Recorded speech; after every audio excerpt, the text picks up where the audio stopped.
마가복음 4장 35절부터 41절까지 풍랑 속의 평강이라는 제목으로 말씀을 나누도록 하겠습니다. 사랑하는 우리 형제자매님들, 인생을 살다 보면 폭풍 같은 어려움이 찾아오는 때가 있습니다. 인생에 폭풍이 있는 거죠. 이런 폭풍은 사실은 없었으면 좋겠는데 찾아옵니다. 이것은 불신자뿐만 아니라 믿는 신자들에게도 동일하게 찾아오는 거예요. 사도 베드로는 본인이 이제 성도들에게 쓴 편지에서 이렇게 얘기합니다. 너희를 시험하려고 오는 불시험을 이상한 일 다음같이 여기지 마라. 사도 바울도 이야기하죠. 무릇 그리스도 예수 안에서 경건하게 살고자 하는 자에게는 핍박이 있으리라. 이런 얘기들을 하고 있어요. 무슨 말을 하고자 하는 거냐면 우리가 주를 위해서 경건하게 충성스럽게 살아야겠다 결심을 한다고 해서 어려움이 없는 것은 아니라는 겁니다. 주님을 위해서 받는 고난도 있을 뿐만 아니라 우리가 이 땅에서 우리 주님의 다시 오심으로 말미암아 완성될 완전한 하나님 나라, 그게 오기 전까지는, 그 완전한 하나님 나라가 이 땅에 임하기 전까지는 일반적인 어려움이 우리에게 남아 있다는 겁니다. 그래서 우리는 이런 어려움이 찾아올 때 어떻게 반응해야 될 것인가를 좀 고민해 볼 필요가 있는 거예요. 어려움이 오는 거는 그냥 기정사실이라고 생각하시면 됩니다.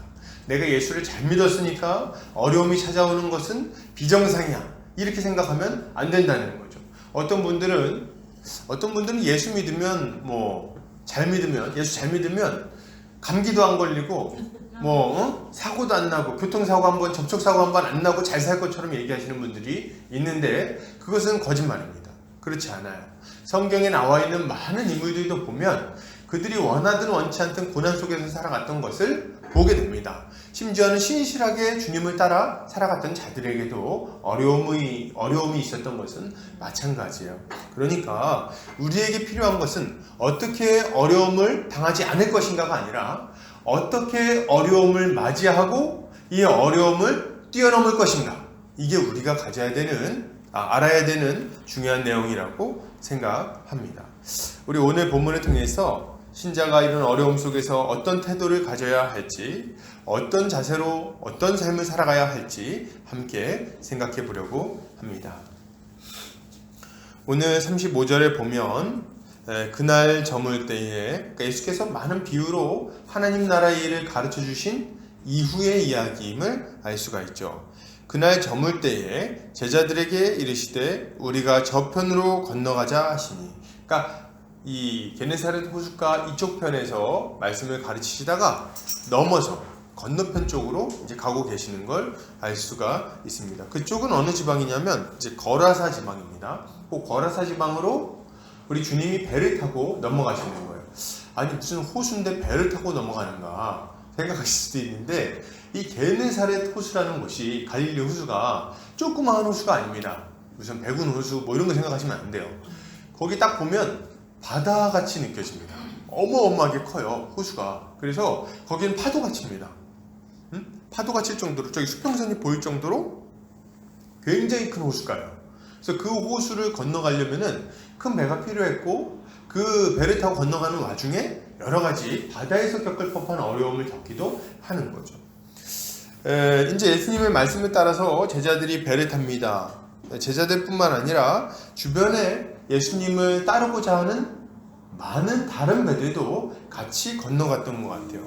그런데 이 예수님의 말씀에 따라 배를 타고 가고 있는 제자들에게, 그 무리들에게 예상치 못했던 어려움이 찾아옵니다.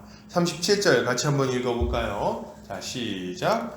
큰 광풍이 일어나며 물결이 배에 부딪혀 들어와 배에 가득하게 되었더라. 아멘.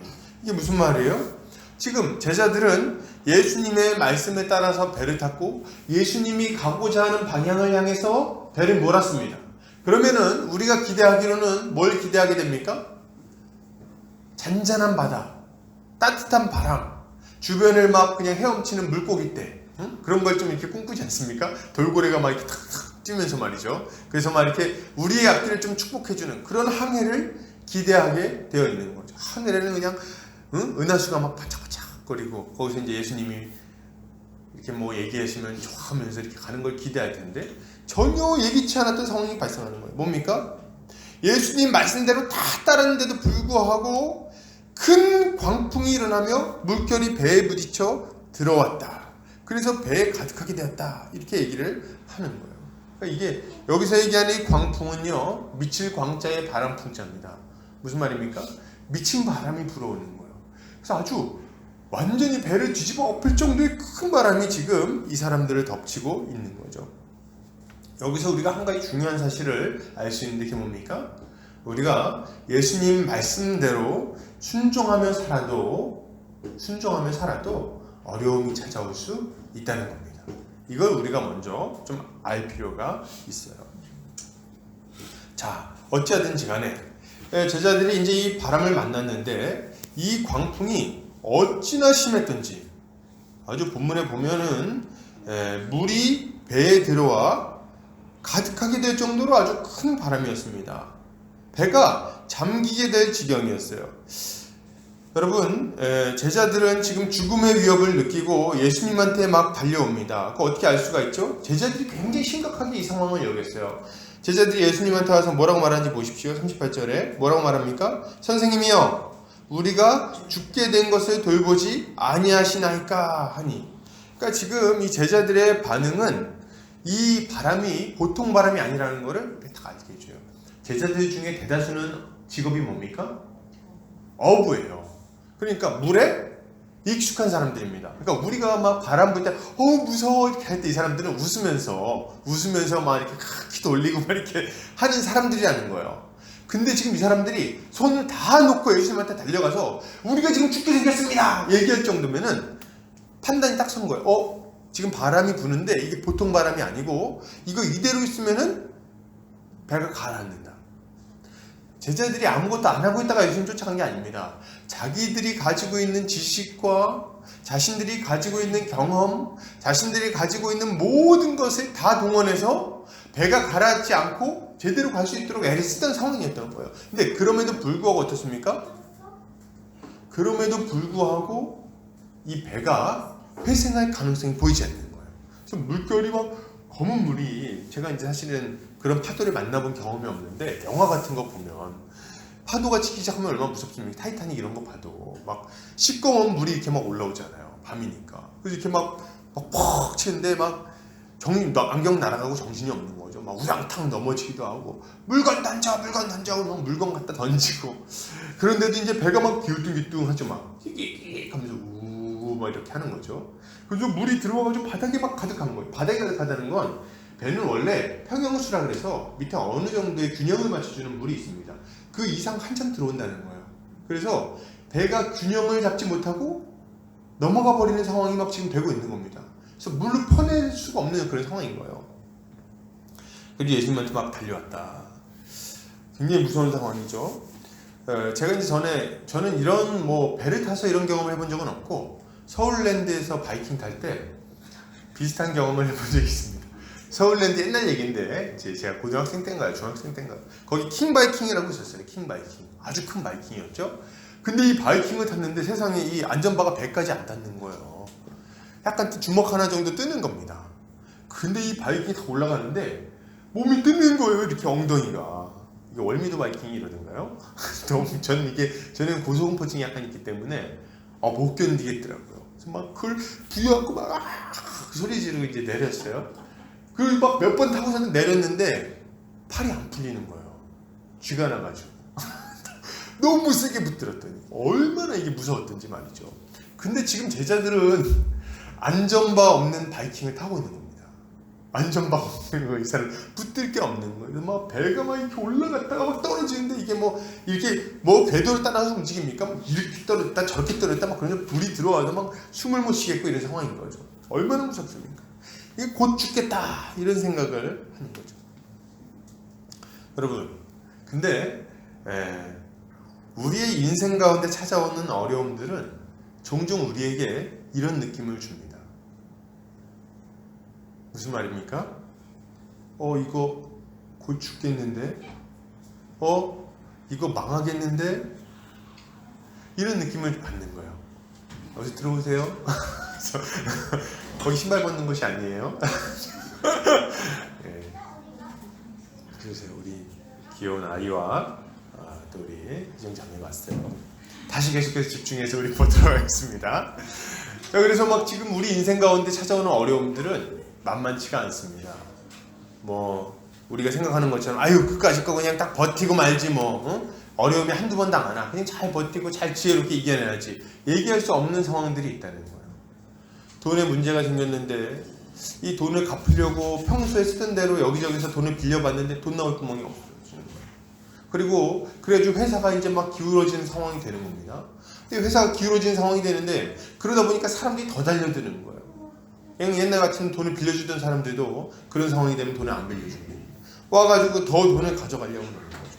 그런데다가 애는 학교 폭력으로 막 그냥 어디 끌려가가지고 학교에선 전화가 오고 그리고 뭐 딸내미는 가출하고 뭐 이런 상황들이 막 되는 거예요.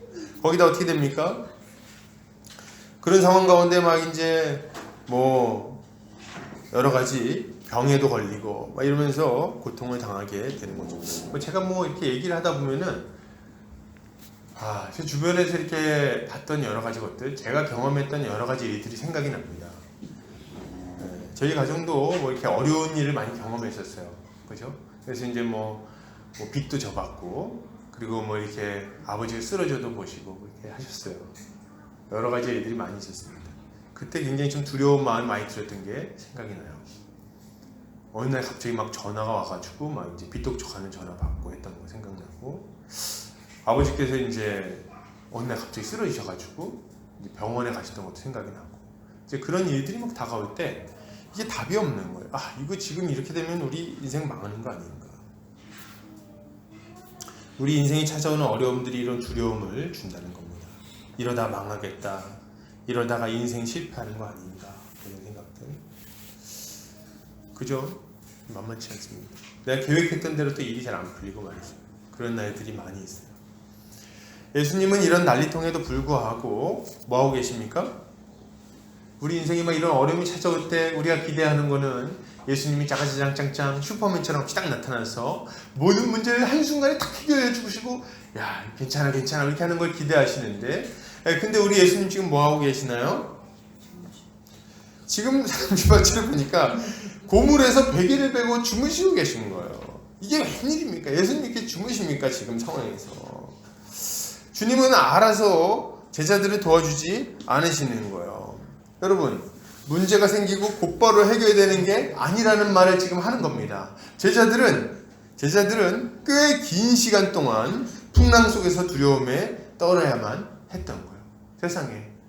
여러분, 그 고물이라는 여기 위치가 배에서는 제일 잠자기 좋은 장소랍니다. 그래서 거기가 제일 흔들림이 적고, 여기서 자면 아주 이게 배를 좀 아는 사람들이 여기 잔다고 그러더라고요. 그래서 예수님이 명당 자리에 가서 누우신 거예요. 주무시는데 여기서 잠을 푹 주무시고 계세요. 근데 저는 좀 이제 그런 생각을 해봤어요. 아니 지금 보면 배에 물이 가득하게 돼서 이게 지금 사람들이 죽을 위험을 느끼고 있는데 주무시다니 지금. 물이 넘치는데 어떻게 주무시나? 물이 막 여기 차는데 주무시나? 막 물이 막 오는데 물이 막 여기 막 차고 있는데 지금 막 주무시고 계신 겁니까? 이게 어떻게 된가? 사실 좀 저는 이해는 좀 안 됐어요. 이거 혹시 예수님 깨어 있으신 거 아닌가? 그래서 이제 제자들이 뭐 어떻게 하나 한번 보고 계신 거 아닌가? 얘네들 지금 어떻게 하나 보자 이렇게 자는 척하면서 보시는 거 아닌가? 뭐 이런 생각도 한 적이 있었어요. 그런데 어떤 분이 이렇게 얘기를 하셨어요. 이렇게 이 본문을 해석하시더라고요. 완전한 사람이신 주님은 이런 상황에서도 깨기 힘들 정도로 너무 피곤하셨다. 이렇게 해석한 분이 있었어요. 저는 이 해석이 참 은혜롭더라고요. 사실 그렇습니다. 주님의 사역을 생각해보면 이해가 돼요. 주님은 배 타는 그 잠시의 시간이 아니면 쉬실 시간도 없었어요. 이후에도 보면 밥 먹을 시간 없이 계속 일하는 걸 볼 수가 있어요. 병자들이 몰려오고 귀신 들린 사람들 와가지고 소리 지르고 막 도와달라 그러고 하니까 얘네들을 놔두고 밥을 가면 먹을 수가 없는 거예요. 그래서 어떻게 합니까? 예수님이 이제 돕다가 너무 밀려오니까 잠깐 밥 먹자 그러고 배를 타는 경우가 이제 생기는 거죠. 지금도 비슷한 상황이에요. 아침부터 밤늦게까지, 새벽부터 밤늦게까지 너무 고생하시다 보니까 지금 거의 기절하다시피 지금 주무시고 계시는 거죠. 그런 상황 속에서 제자들이 예수님을 찾아갑니다. 그리고 예수님을 깨우죠. 예수님, 우리가 지금 죽게 됐는데 예수님 돌아보진 않습니다. 우리 지금 다 죽게 생겼어요. 배 지금 기울어지는 거 안 보십니까? 지금 잠이 옵니까, 예수님? 막 이러고 있는 거예요. 잠이 옵니까? 저희만 죽는 게 아니에요, 지금. 그럼 확 붙들고 있는 거죠. 그때 이제 예수님이 부스스 일어나시죠. 예수님이 깨어나셔서 어떤 일 하시나요? 그 다음 얘기가 좀 코미디입니다. 이제부터 좀 약간 코미디로 들어가요. 블랙 코미디죠. 자, 우리 39절 읽겠습니다. 자, 시작. 예수께서 깨어 바람을 꾸짖으시며 바다더러 이르시되 잠잠하라 고요하라 하시니 바람이 그치고 아주 잔잔해지더라. 이게 웬 블랙 코미디입니까? 예수님이 막 이렇게 물을 막 젖어갖고 이렇게 주무시고 계시다가 제자들이 와서 막 깨우는 거예요. 그래 무슨 일이니 하고 이제 일어났더니 제자들이 막 화를 내는. 예수님 다 죽게 생겼다고요. 지금 뭐 하고 계십니까? 우리 다 망했어요. 뭐 이렇게 하고 있는데 예수님 딱 일어나서 앞을 딱 사방을 보시더니 배 앞으로 딱 나가시는 거예요. 그럼 어떻게 하십니까? 시끄러! 이렇게 얘기하시는 겁니다. 그때 어떻게 됩니까? 보통 여기 보면 이제 잠잠하라 고요하라시니 바람이 그치고 아주 잔잔해지다 이렇게 되어 있는데 원문을 보면 이게 거의 즉각적으로 일어난 사건임을 알 수가 있어요. 그러니까 파도가 칠 때 막 몰아치다가 어떻게 됩니까? 조금씩 이렇게 막 좀 안전 좀 덜 치다가 이제 나중에 좀 지나면은 그렇게 되면 조금 이제 잔잔해지지 않습니까? 근데 그런 상황이 아닌 거예요. 예수님이 딱 올라서셔가지고 잠잠하라 고요하라 이렇게 얘기하시니까 막 몰아치던 바람이 갑자기 촥 아주 고요해지는 상황이 돼버린 거예요. 얘네들이 진짜 막 까불면서 놀다가 야 시끄러! 이렇게 얘기하니까 애들이 갑자기 다 이렇게 엄마 눈치 보면서 조용해지는 그런 것처럼 한순간에 바다가 확 고요해져 버립니다. 정말 놀라운 지금 이 상황이 벌어지는 거예요. 여러분 이걸 볼 때 우리는 중요한 사실을 알 수 있죠. 우리 주님은 어떤 분이십니까? 우리 주님은 우주 만물을 다스리는 분이라는 것을 우리가 분명히 알 수가 있는 거예요. 우리 주님이 나서시면 우리에게 찾아오는 모든 문제는 해결되는 거예요. 그리고 예수님이 이제 제자들을 바라보시면서 이렇게 얘기하시죠. 40절 같이 한번 읽겠습니다. 자, 시작. 이에 제자들에게 이르시되 어찌하여 이렇게 무서워하느냐? 너희가 어찌 믿음이 없느냐? 하시니 어찌 믿음이 없느냐고 막 꾸짖으십니다. 이것은 여러분 아주 심각한 책망이에요. 언뜻 생각해보면 당연히 두려워해야 되고 그리고 제자들이 이렇게 반응하는 게 옳은 것처럼 느껴집니다. 그죠? 그런데 예수님은 지금 이걸 정상적으로 보고 있지 않다는 거예요. 예수님은 지금 제자들을 책망하십니다. 제자들이 이렇게 두려워하는 것이 정상이 아니라고 말씀하고 계시는 거예요. 왜요? 왜 예수님은 제자들에게 지금 두려워하는 것이 옳지 않다고 말씀하시는 겁니까? 이유는 뭘까요? 이유는 분명합니다. 이유는 예수님이 그들과 함께 계시며 지금 예수님이 당황하시지 않았다는 것을 보고 제자들도 두려워하지 않았어야 돼요. 예수님이 지금 뭐하고 계십니까? 예수님 주무시고 계시잖아요. 그럼 제자들은 예수님이 주무시고 계신 걸 보면서 어떤 생각을 해야 되나요? 아, 지금 안전하구나. 지금 이게 큰 문제가 아니구나. 지금 만약에 이게 정말 큰 문제였으면 우리 주님이 일어나셨겠구나. 이런 생각을 하는 게 정상이라는 거예요. 이게 우리 주님이 원하는 믿음이신 겁니다. 자, 우리 그러면 이걸 보면서 우리가 얻어야 되는 교훈 몇 가지를 같이 한번 살펴보도록 하겠습니다. 여러분, 첫 번째, 신자는 환난 중에도 우리 주님이 함께 하심을 기억하고 담대할 필요가 있어요. 담대해야 된다. 어려움 겪는다고 너무 큰 두려움에 빠지면 안 됩니다. 예수 믿는 사람들은 안 믿는 사람들처럼 너무 큰 두려움을 갖거나 너무 과도하게 염려하거나 그것 때문에 낙심하거나 하지 않아야 됩니다. 왜요? 신자가 너무 큰 두려움을 가지면 예수 안 믿는 사람들이 비웃을 것이기 때문에 그렇습니다. 우리를 비웃는 게 아니에요. 누굴 비웃습니까? 하나님을 비웃을 것이기 때문에 그렇습니다. 아니 지금 저 하나님은 지금 자기 백성들, 자기 자녀들도 돌보지 못하는구나, 이런 생각을 할 것이기 때문에 그렇다는 거예요. 여러분, 우리 에스라서 8장 21절부터 22절 같이 한번 읽어보겠습니다. 에스라서 8장 21절부터 22절. 자, 시작. 그때 내가 아와 강가에서 금식을 선포하고 우리 하나님 앞에서 스스로 겸비하여 우리와 우리 어린아이와 모든 소유를 위하여 평탄한 길을 그에게 강구하였으니 이는 우리가 전에 왕에게 아뢰기를 우리 하나님의 손은 자기를 찾는 모든 자에게 선을 베푸시고 자기를 배반하는 모든 자에게는 권능과 진노를 내리신다 하였으므로 길에서 적군을 막고 우리를 도울 보병과 마병을 왕에게 구하기를 부끄러워하였습니다. 아멘. 이게 지금 무슨 얘기입니까?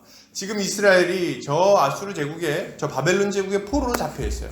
근데 이 포로로 잡혀 있는 이들이 이 예루살렘으로 돌아올 수 있는 기회를 얻습니다. 포로 귀환할 수 있는 1차 포로 귀환 때 이야기를 지금 말씀드리는 거예요.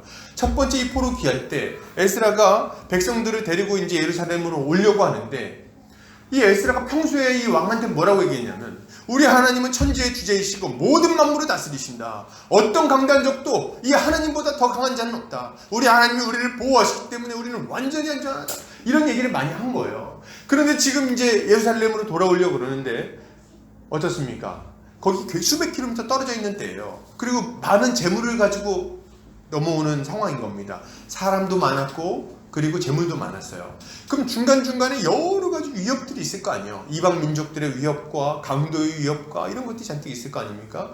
그러니까 이제 가는 동안에 뭐가 필요합니까? 호위병이 필요한 거예요. 누가 와서 군사들이 지켜줘야 되는 겁니다. 이게 정상이에요. 어디를 가든 이렇게 움직이게 되어 있습니다. 그런데 지금 이 에스라가 뭘 지금 그걸 구하지 못하는 거예요, 왕에게? 자기가 이때까지 해놓은 얘기가 있으니까 우리가 좀 위험하니까 군사를 좀 보내주세요. 이 얘기를 지금 못하는 겁니다. 그래서 어떻게 해요? 하나님 앞에 이 두려움 가운데 차마 이 이방 왕에게는 말하지 못하고 하나님 앞에 간구하는 거예요. 하나님, 좀 우리를 도와주십시오. 우리가 이런 지금 어려운 곤란한 상황 가운데 있습니다. 제가 지금 하나님 살아계시고 우리를 보호하신다고 그렇게 얘기를 했는데 이제 와서 왕에게 가서 어떻게 군사를 구할 수 있습니까? 주님 도와주십시오. 이렇게 기도하는 거죠. 그리고 담대하게 돌아옵니다. 결과는 뭡니까? 안전하게 예루살렘까지 도착하는 거였어요. 여러분, 우리가 두려워하고 우리가 걱정하면서 막 설레발치고 있다면, 깨방정 딴다면, 그렇게 하면 어떻게 됩니까? 우리 주변에 있는 사람들이 하나님 살아계시다는 것을 뭘로 보고 믿을 수 있겠습니까? 우리가 너무 과도하게 걱정한다면, 그렇다면 우리 하나님의 이름이 모독을 받는 거죠. 아와 강가에서 에스라는 이걸 걱정했어요. 이방 왕이 이렇게 얘기하는 걸 얼마나 걱정했는지 몰라요. 야, 하나님 살아있다며? 근데 군대가 필요해? 야, 네가 믿는 하나님은 어떤 분이시니? 뭐 이런 말을 들을 거를 걱정하는 거죠. 여러분, 세상의 문제들은 너무 걱정하지 않아야 돼요. 돈 없다고, 자녀가 문제 생겼다고 너무 근심하거나 걱정하지 않아야 되겠습니다. 주님이 안 굶기시겠다고 약속하지 않으셨습니까? 주님이 우리를 아주 잘 돌보시겠다고 약속하지 않으셨냐는 거예요. 주님 돕는다고 약속하셨어요, 여러분. 시편 37편 한번 같이 읽어보겠습니다. 25절 26절. 자, 시작. 내가 어려서부터 늙기까지 의인이 버림을 당하거나 그의 자손이 걸식함을 보지 못하였도다. 그는 종일토록 은혜를 베풀고 꾸어주니 그의 자손이 복을 받는도다. 제가 23절 24절도 읽어드릴게요. 여호와께서 사람의 걸음을 정하시고 그의 길을 기뻐하시나니 그는 넘어지나 아주 엎드러지지 아니함은 여호와께서 그의 손으로 붙드심이로다. 예, 누가 붙드십니까? 우리 주님이 붙드십니다. 우리 주님이 우리 자녀도 책임지십니다. 예, 의인의 자녀가 거식하는 일을 못 봤다고 얘기하잖아요. 못 봤다. 내가 못 봤다. 내가 하나님 잘 믿고 주님을 따라 살아가는 자들 중에 그 자녀가 망하는 경우를 내가 본 일이 없다. 이렇게 얘기를 하지 않습니까? 근데 이건 성경 기자가 하는 얘기예요. 몇몇 간증을 가지고 하는 얘기가 아니라는 겁니다. 우리 주님을 신뢰하고 주님께 자신의 자녀를 맡기는데 어떻게 그 자녀가 망할 수 있냐는 거예요. 응? 그런 믿음 도대체 어디서 온 믿음입니까? 불교에서 왔나요? 왜 그런 믿음을 갖는 거예요? 하나님이 정말 살아계신가요? 하나님 우리를 도우시나요? 그러면 지금 당장 눈앞에 보이는 어려움 때문에 너무 과도하게 낙심하지 않아야 돼요. 우리 주님의 약속을 붙들어야죠. 우리 주님이 우리를 돌보고 계시지 않습니까? 의인과 악인에게 공평하게 햇빛을 비추어 주시는 우리 주님이 자신의 사랑하는 자녀들을 안 돌보시겠냐는 거예요. 어떻게 그런 생각을 합니까? 여러분, 우리는 하나님을 믿어야 되는 거예요. 사실 그래요. 자녀 걱정이 참 많으시죠. 자녀 걱정. 여기 뭐 자녀가 없는 분들은 모르실 수도 있는데 자녀 걱정이 참 많습니다. 사실 저도 한편으로는 이해가 되는 바예요. 내가 아프고 배고픈 거는 괜찮아요. 그죠? 우리가 뭐 아픈 건 괜찮습니다. 근데 자녀가 아프고 배고픈 거는 이게 견디기가 어려워요. 자녀가 힘든 거는 이건 어떻게 견디기가 어렵죠. 근데 여러분, 설령 그렇다 해도 너무 과도하게 걱정하는 것은 불신앙임을 기억하셔야 되는 거예요. 너무 과도하게 걱정하지 않아야 돼요. 우리의 자녀도 주님께 맡겨야 됩니다. 주님이 우리보다, 여러분 이거 기억하세요. 우리 주님이 우리보다 훨씬 더 능력이 많으시고 훨씬 더 신실하고 훨씬 더 사랑이 많으신 우리의 부모가 되십니다. 이걸 믿으십니다. 그러므로 우리는 우리 자녀도 주님께 맡겨야 되는 거예요. 우리의 두려움이 너무 과도하다면 우리 주님이 우리를 책망하실지 모르겠어요. 어찌 두려워하느냐? 어찌 아직 믿음이 없느냐? 내가 너네와 함께 하지 않냐? 내가 지금 아직 잠은 자고 있지 않냐? 내가 너네에게 함께 한다고 약속을 주지 않았냐? 그런데 어떻게 아직도 두려워하냐?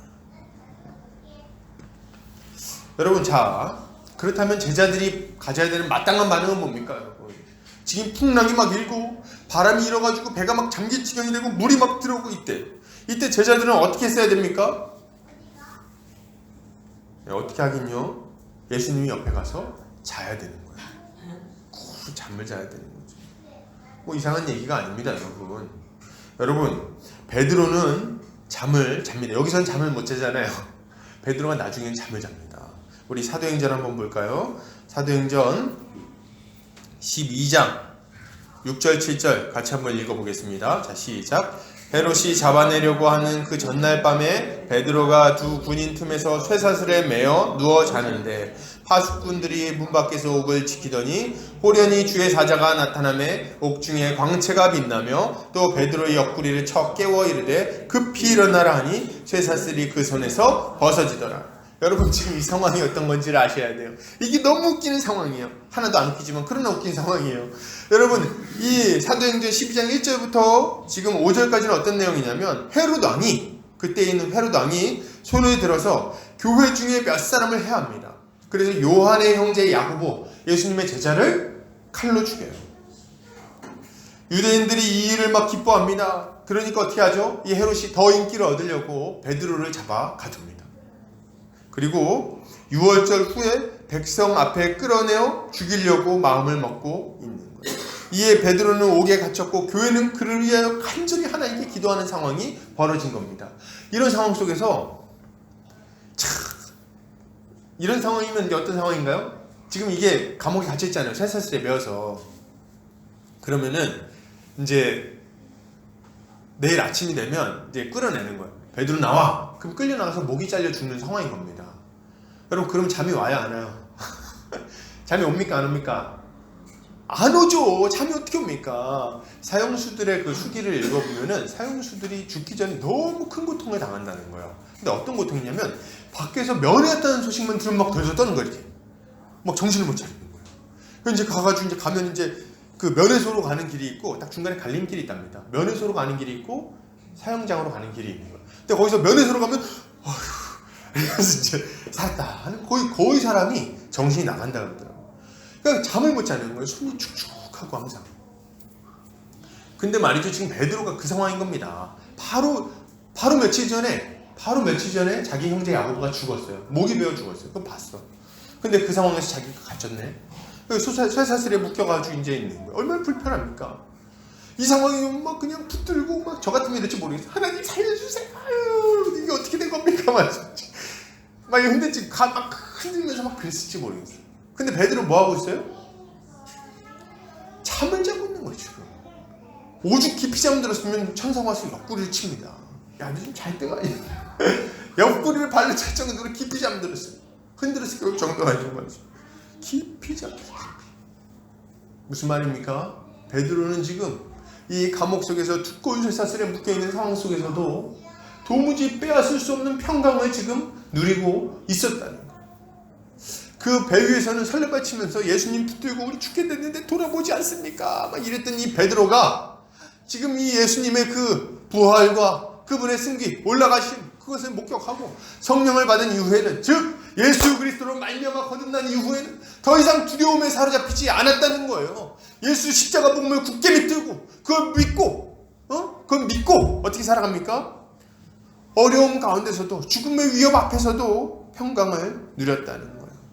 여러분, 이게 우리가 가져야 되는 마땅한 자세인 거예요. 인생의 풍랑이 찾아올 때 우리는 두려울 수 있죠. 생각지 못했던 어려움 때문에 낙심할 수도 있어요. 그러나 그저 두려움에 계속 빠져 있는 것은 믿음이 없는 모습입니다. 빨리 떨쳐버려야 돼요. 이 두려움, 우리 주님이 움직이시면 한순간에 해결될 것 떨쳐버리셔야지. 제자들이 예수님 주무시는 걸 보고 그리고 평안을 얻었던 것처럼 우리는 뭘 봐야 됩니까? 우리 주님의 십자가를 바라보고 우리 하나님이 여전히 살아계시며 지금도 우리를 돌보고 계시며 지금도 그 크신 능력으로 우리 가운데 역사하고 있다는 것을 믿고 다시금 확신하고 그리고 두려움을 떨쳐내야 되는 거예요. 이게 신자가 가져야 되는 마땅한 태도입니다. 제자들의 바른 모습이 자는 거라고요? 네. 어떻게 그럴 수 있습니까? 예수님 봐야죠. 예수님. 주무시는 예수님, 그 평강 가운데 거하시는 예수님, 여전히 우리를 돌보고 계시는 예수님, 우리 한가운데 계신 예수님, 이분을 보고 평강을 얻어야죠. 그리고 죽음의 바다 한가운데서 평강을 누려야 하는 겁니다. 여러분, 인생은 고난입니다. 인생에는 고생이 많아요. 근심과 걱정이 우리를 사로잡습니다. 여러분, 주변 사람들 얘기하는 거 들어보세요. 늘 무슨 얘기합니까? 그래서 걱정이다. 그래서 근심이다. 그래서 큰일 났다. 여러분, 걱정이다. 근심이다. 큰일 났다. 난리 났다. 이 얘기가 우리 주변을 가득 둘러싸고 있어요. 이럴 때 신자가 똑같이 큰일 났다, 걱정이다, 근심이다, 망했다 이런 얘기 할 것이 아니라 그것은 지나간 날로 충분하지 않습니까? 이미 충분히 걱정했고 충분히 많이 근심했고 충분히 많이 낙심했다 이거예요. 언제까지 그렇게 삽니까? 이제 그런 것들 그만 떨쳐버리고 우리 하나님 살아계심을 분명히 바라보고 그리고 믿음의 고백을 해야 되겠습니다. 여러분, 생각해 보세요. 사람의 최악은 뭡니까? 사람의 최악. 우리 인생의 가장 최악은 뭡니까? 우리 인생의 가장 최악은 죽는 거예요. 막 그냥 상황이 안 좋았어. 근데 이제 어떻게든 좀 먹고 살면 괜찮아요. 제일 최악은 뭐예요? 너무 엉망이도 죽어버렸어. 잘 살다가 갑자기 죽었어. 아유, 어떡하다 그렇게 됐대. 죽으면 그게 최악이에요. 근데 여러분, 예수 믿는 사람은 죽어서 어디 갑니까? 죽어서 하나님 품에 안깁니다. 우리는 살아도 하나님 품이고 죽어도 하나님 품 아닙니까? 그죠? 믿는 자들은 하나님 품 안에 있어요. 그러니 뭘 그렇게 두려워하겠습니까? 우리는 우리의 목숨을 잃어버릴 것을 두려워할 것이 아니라 지금 찾아오는 이 환경을 두려워할 것이 아니라 이 문제들 두려워할 것이 아니라 진정으로 두려워해야 되는 분 한 분 하나님을 두려워하는 것이 마땅합니다.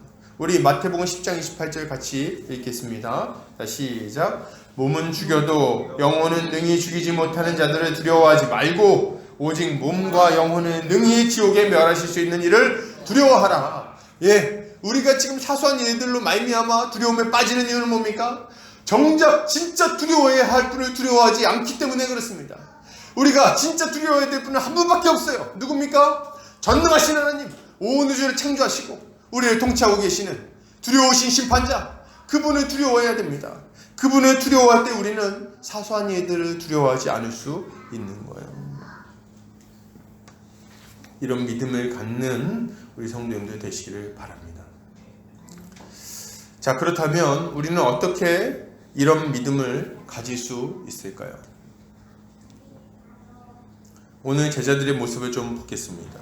여러분, 제자들은 왜 두려워하는 걸까요? 왜 믿음이 없는 겁니까? 그 이유는 아주 분명합니다. 제자들은 아직도 예수님이 누구인지 모르기 때문에 그렇습니다. 41절 같이 한번 읽어보겠습니다. 자, 시작. 그들이 심히 두려워하여 서로 말하되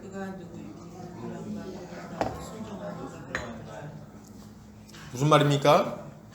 지금 제자들은 여기서 이러고 있는 거예요. 야, 봤냐? 너 지금 봤냐? 너 지금? 저기 지금 풍랑 잔잔해지는 거 봤어? 너 봤니? 야, 이거 누구야? 저분 누구길래 도대체 이런 일이 일어나는 거야? 세상에 도대체 예수님 누군데 바다가 갑자기 잔잔해지냐? 바다를 혼내다니 이게 무슨 블랙 코미디도 아니고 말이지. 어떻게 된 거야? 막 깜짝 놀래고 있는 거죠. 이 말 한마디로 우리는 뭘 알 수 있습니까? 제자들이 예수님이 누군지 모른다는 것을 알 수 있죠. 여러분, 지금 이 제자들은요, 예수님이 누군지 몰라요. 모르는 거예요. 지금 몰라요. 지금 예수님이 나병 환자를 고치고 중풍병자를 고치고 귀신들을 내쫓고 놀라운 진리를 가르치시는데도 불구하고 예수님이 누군지를 모릅니다. 예수님이 그렇게 많은 환자를 고치고 그렇게 많은 이적과 기사를 행하시고 능력을 행하시고 하늘의 교훈을 알려줬음에도 불구하고 하나님 나라의 비밀을 다 밝히 알려주고 있음에도 불구하고 몰라요. 그렇게 보고 모르다니 세상에 눈을 감았습니까? 지금 귀를 막았나요? 우리 하나님이 이루신 일들을 그렇게 눈으로 목도하고 나서도 이렇게 믿음이 없다니, 예수님 누군지 모른다니 말이 되는 일이냐는 거예요. 그러니까 두려움에 빠지지. 그러지 않습니까? 예수님 누군지 알았다면 두려워할 필요가 있습니까? 예수님이 하나님이시라는 걸 알았다면 두려움에 빠질 일이 어디 있습니까? 그걸 모르는 거야. 아직도 그걸 보고도. 저는 지금도 마찬가지라고 생각합니다. 우리는 왜 두려움에 빠집니까? 이유는 뻔한 거예요. 하나님이 누구신지, 예수님이 누구신지 몰라서 그런 거예요. 잘 모른다. 너무 모른다. 이게 얼마나 답답한 말입니까? 교회 나온 지 5년이 되고 10년이 됐는데도 예수님이 어떤 분이신지 아직 모른다는 얘기. 이게 말이 됩니까? 이게 말이 되냔 말이에요. 이제 1년차, 2년차는 제가 뭐 그럴 수 있다고 생각합니다. 그러나 아니 5년, 10년이 지났는데 어떻게 이렇게 모릅니까? 모르는 것도 아주 버라이어티하게 몰라요. 만약에 학원에서 이런 일이 일어났으면 그 학원은 망합니다. 네? 5년이 지났는데 문제를 못 풀고 영어를 몰라. 그럼 그 학원은 망하는 거예요. 그 학원은 존재 이유가 없어요. 교회를 이렇게 오래 다니는데 모른다는 건 무슨 일? 만약 우리 교회에서도 복음자리교회에서도 그런 일이 일어나면 이 교회는 망해야 되는 거예요. 응? 5년이 지나고 10년이 지났는데 세상에 예수님이 누군지는 몰라? 하나님이 어떤 분이신지 몰라? 그러면 어떻게 이 교회가 존재의 의의를 찾을 수가 있습니까? 여러분, 교회에 다닌 연차가 쌓이면 쌓일수록 확신을 가지고 서야 되는 거예요. 응? 더 하나님이 더 알고 더 믿음을 가지고 연차가 쌓이면 쌓일수록 더 믿음이 견고해져야지. 더 예수님 누군지 알아야지. 더 하나님 누구신지 알아야지. 응? 계속 두려움에 빠져 있으면 안 되는 거예요. 지금 신자들이 두려움에 빠져 있으면 예수님 누구신지 몰라가지고 막 벌벌 떨고 있어. 뭐 일만 생기면 걱정이야. 큰일 났어요. 큰일은 왜 이렇게 많은지. 큰일 났어요. 막. 지금 이 먼저 믿은 신자들이 이러면 불신자들이 어떻게 믿음을 가질 수 있겠습니까? 신자들은 또 초신자들은 어떻게 할 거예요? 보면서 배울 텐데 원래 겁을 내야 되는 거구나. 원래 저렇게 걱정해야 되는 거구나. 그런 생각할 거 아니에요. 여러분, 하나님을 알아야 됩니다. 적당히 아는 것 말고 자신의 인생 전체를 던질 수 있을 정도로, 자신의 모든 문제를 우리 주님께 맡길 수 있을 정도로 하나님을 좀 알아야 돼요. 하나님 알아야 된다. 예수를 믿는 일에 우리의 영생이 달려있는 것 아닙니까? 맞습니까? 예수 믿는 일에 우리의 영생이 달려있단 말이에요. 그리고 예수 믿는 일에 우리의 인생의 행복이 다 달려있습니다. 우리의 인생의 문제가 어떻게 해결되는지도 여기에 달려있어요. 그런데 어떻게 대충 넘어갈 수가 있겠냐는 거예요. 하나님은 우리에게 이렇게 말씀하십니다. 신명기 같이 읽어볼게요. 신명기 6장 4절에서 9절입니다. 자, 시작.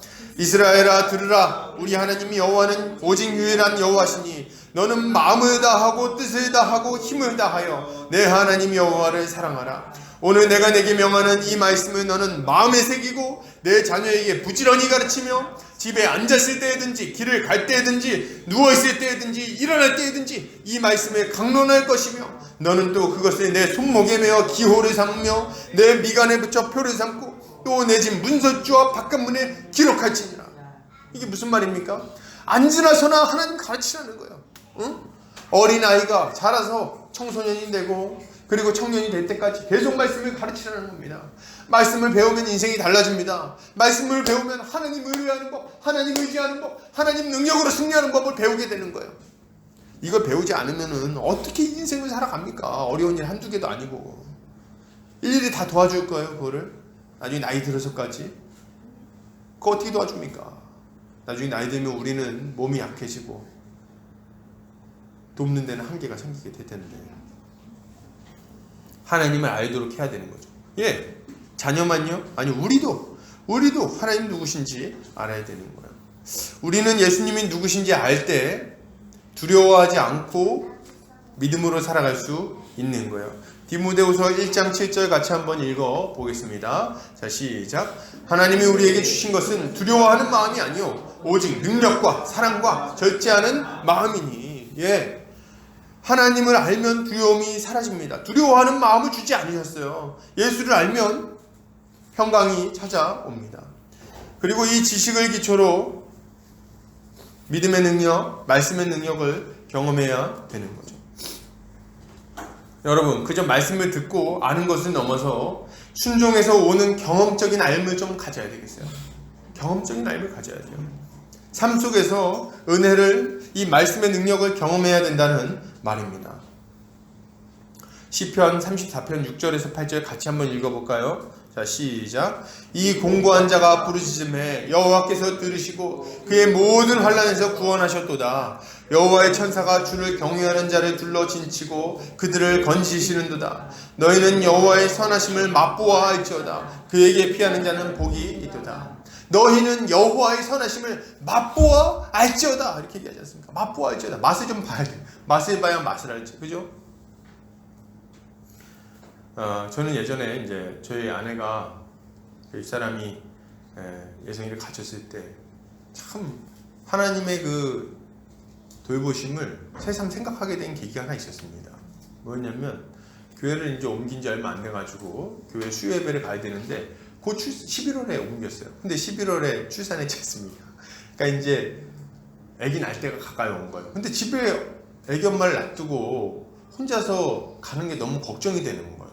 그래서 막 근심하고 걱정하면서 막 그 교회를 갔습니다.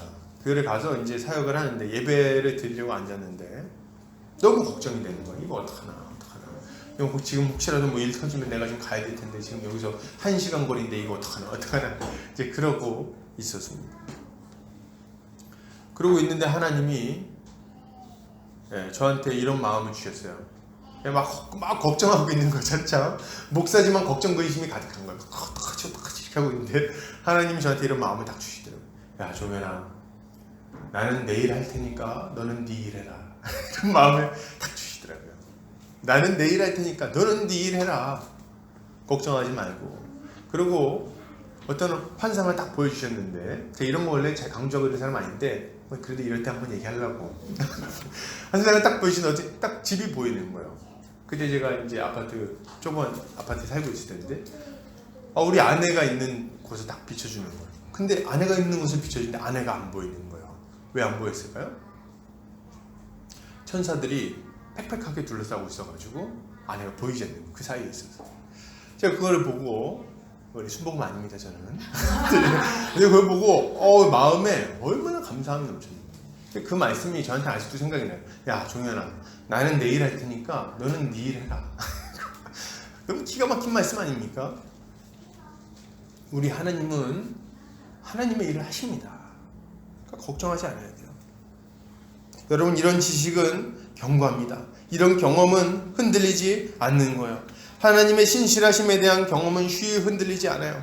우리는 이런 지식과 믿음을 가져야 되는 겁니다. 우리 위대한 부흥사 D.L. 무디를 아시나요? 이 무디 선생님의 일화는 참 많이 있는데요. 이 무디 선생님이 이제 어느 날 어떤 사람을 만났는데 이 사람이 무디 선생님 성경책을 좀 봤대요. 성경책을 이제 한번 보려고 이제 성경책 좀 봐도 되겠습니까? 성경책을 보는데 거기 그렇게 밑줄이 많이 거져 있고 거기에 막 그 느낀 점을 막 적어 놓으신 거예요. 은혜로운 느낀 점, 창세기부터 요한계시록까지 빽빽하게 막 적혀 있었다는 거예요.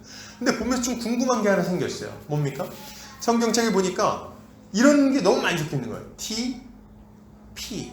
이게 어마어마하게 많이 적혀 있었다는 거예요. 그래서 이 TP가 뭔가 궁금해가지고 물어봤답니다. 선생님, 여기 다른 건 좋은데 이 TP는 도대체 뭔가요? 이렇게 물어봤다는 거예요. 그랬더니 이분이 씩 웃으시면서 하시는 말씀이 이게 약자라고 딱 설명을 해주시더라는 거예요. Tried and proved. 제 발음 괜찮나요? 고추장 발음. 실험해 보았더니 입증되었다. 실험해 보았더니 입증되었다. 그러니까 T라고 써 있는 거는 실험해 보는 거예요. 하나님 명령대로 해보는 거예요. 그럴 때 어떻게 됩니까? prove. 입증되었다.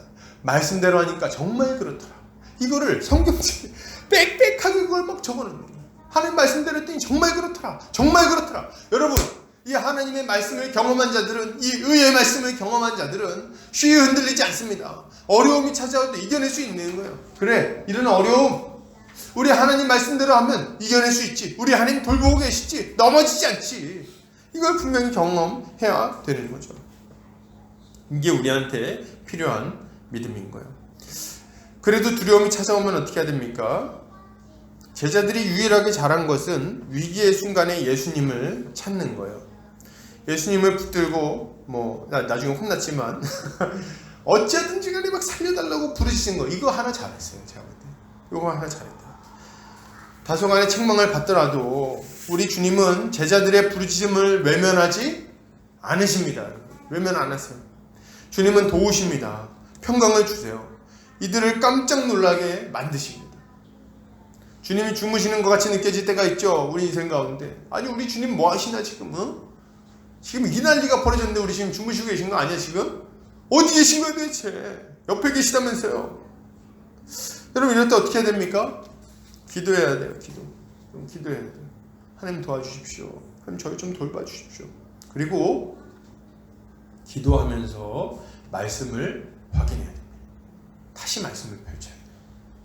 그리고 하나님께서 어떤 분이신지, 그리고 그의 능력이 어떠하신지, 우리를 위해서 어떤 일을 하셨으며 지금도 하고 계신지를 살펴봐야 되는 거예요. 여러분, 우리가 두려움에 빠지는 가장 큰 이유는 하나님이 옆에 없는 것 같다고 느껴지기 때문에 그렇습니다. 하나님이 안 돌보는 것 같이 느껴지니까 두려움에 빠지는 거예요. 여러분, 그때 우리는 이 하나님의 사랑을 뭘 보고 확인합니까? 예수님 보고 확인하는 거예요. 하나님이 세상을 이처럼 사랑하사 독생자를 주셨으니 이는 저를 믿는 자마다 멸망치 않고 영생을 얻게 하려 하심이니라. 예. 우리가 아직 죄인 되었을 때에 그리스도께서 우리를 위하여 죽으심으로 하나님께서 우리에게 대한 자기의 사랑을 확증하셨느니라. 예, 여러분 생각해 보세요. 자기 아들을 우리를 위해서 내어줬다고 얘기하지 않습니까? 예수님이 십자가에 달리신 것이 우리를 구원하려고 그러셨다고 말하지 않습니까? 그럼 지금 있는 이런 문제들은요, 하나님이 여기에 관심이 없어서 가만히 내버려 두는 겁니까? 우리를 미워해서 우리 사랑하지 않아서 내버려 두는 겁니까? 그렇지 않다는 거예요. 여러분, 이거 분명히 하셔야 돼요. 우리 하나님 살아계십니다. 자신의 전능하심을 우리가 맛보기를 바라세요. 하나님을 신뢰하며 하나님의 도우심을 그 삶 속에서 경험하며 그렇게 믿음을 갖기를 원하고 계시는 거예요. 그러니 우리가 다시금 말씀을 봐야 되는 거죠. 그래서 우리는 늘 이걸 확인해야 되는 거예요. 가끔 이제 우리 아들이 화장실에 가면은 부릅니다. 아빠 불러요. 밖에 있나 없나. 아빠 왜 불러야지? 무서운 거예요. 이제 아빠가 밖에 없는 거 아니야? 근데 나간 거 아니야? 아빠! 앞에 그럼 이제 제가 대답해줘.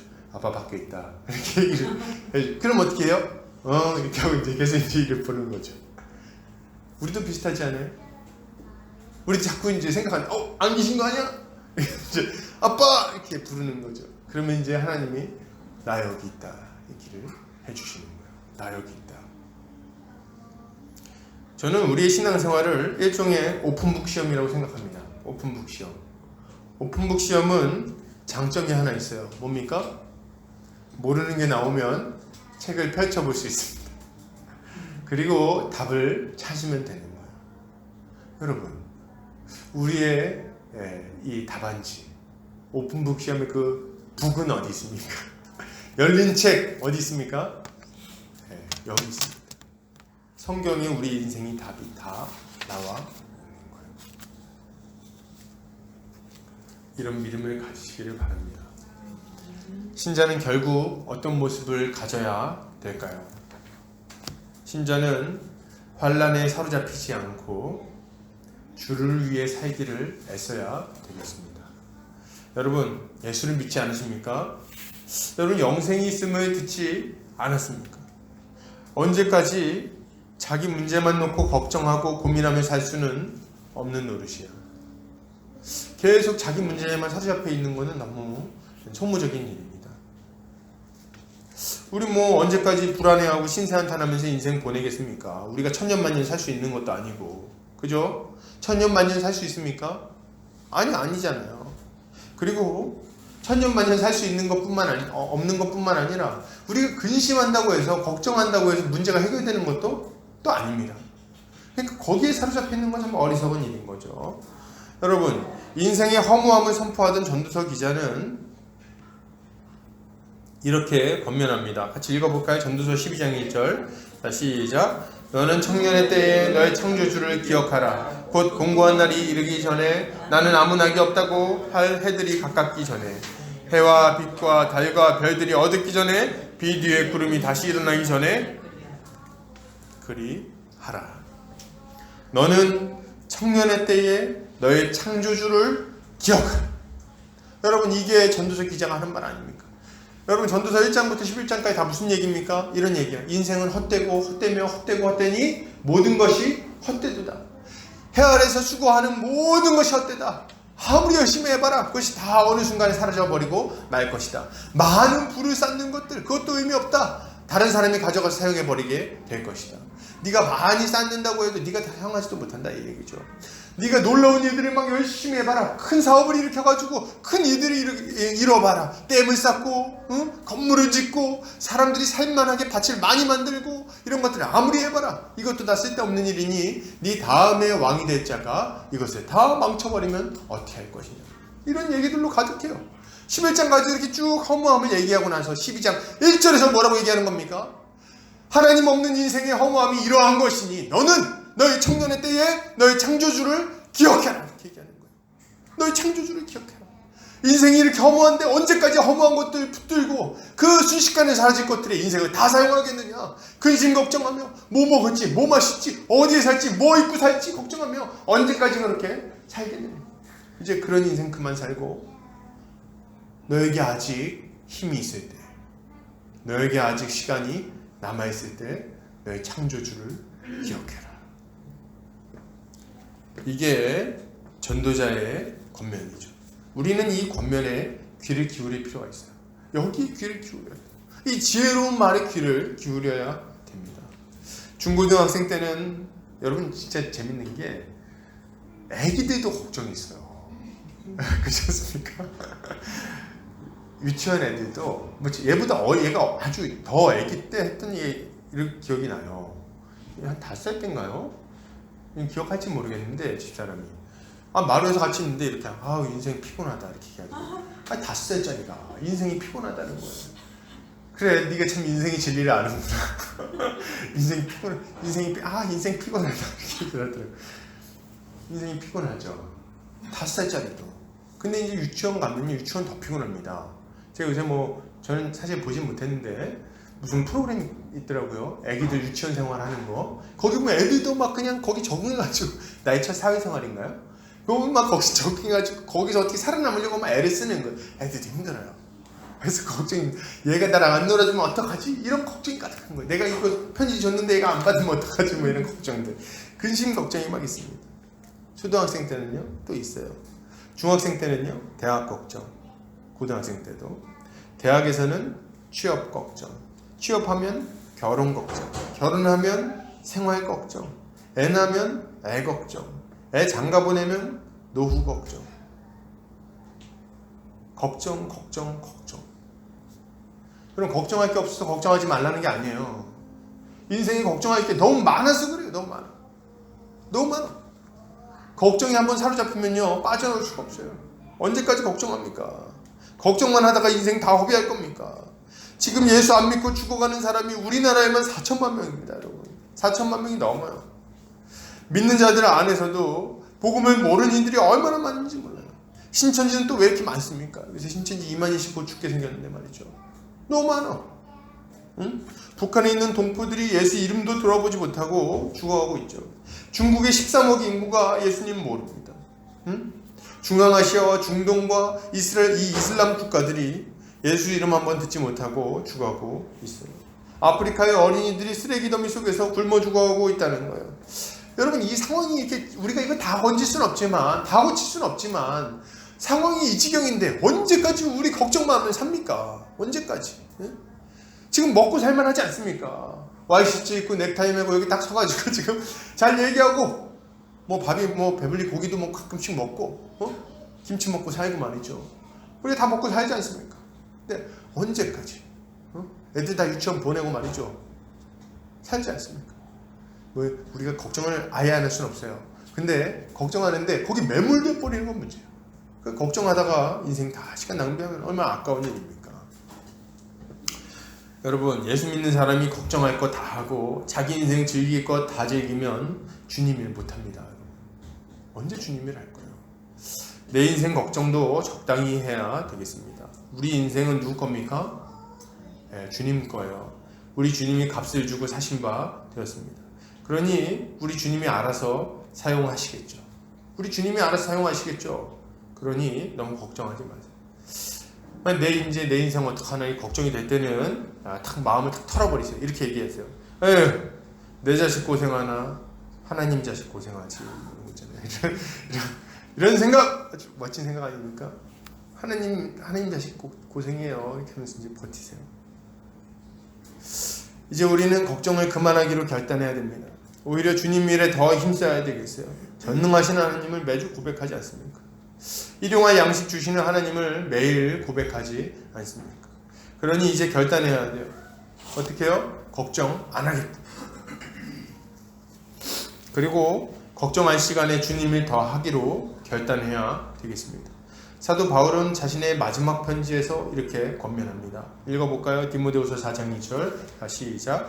너는 말씀을 전파하라. 때를 얻든지 못 얻든지 항상 힘쓰라. 범사의 오래 참음과 가르침으로 경책하며 경계하며 권하라. 아멘.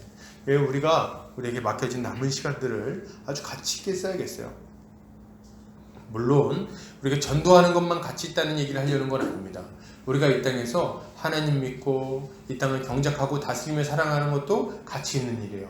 그리고 우리가 복음 전하는 일도 부득불 필수적으로 해야 되는 일입니다. 이 모든 일들에 충성스럽게 뛰어들어야 되는 거예요. 우리가 이렇게 살아갈 때 주님은 우리의 삶에 아주 풍성한 열매를 주실 것입니다. 결론을 드리겠습니다. 우리 인생은 주님 겁니다. 그리고 걱정만 하면서 살기에는 우리 인생이 너무 값지고 너무 짧고 해야 할 일은 너무 많습니다. 세월을 아껴야 되겠어요. 우리는 믿음을 가지고 걱정을 물리칠 뿐 아니라 믿음으로 주님이 맡긴 일들을 감당해야 되겠습니다. 이것을 위해서 하나님을 알아야 돼요. 하나님을 알아야 된다. 그리스도를 알아야 됩니다. 풍랑이 찾아올 때 우리 주님을 더욱 바라봐야 되겠습니다. 우리가 주님을 바라볼 때 우리는 환난 중에도 담대함과 평강을 가지고 주를 위해 충성스럽게 살 수 있을 것입니다. 이렇게 믿음으로 굳게 서서 주님의 칭찬받는 종들이 되기를 주님의 이름으로 축복합니다. 같이 한번 기도하겠습니다.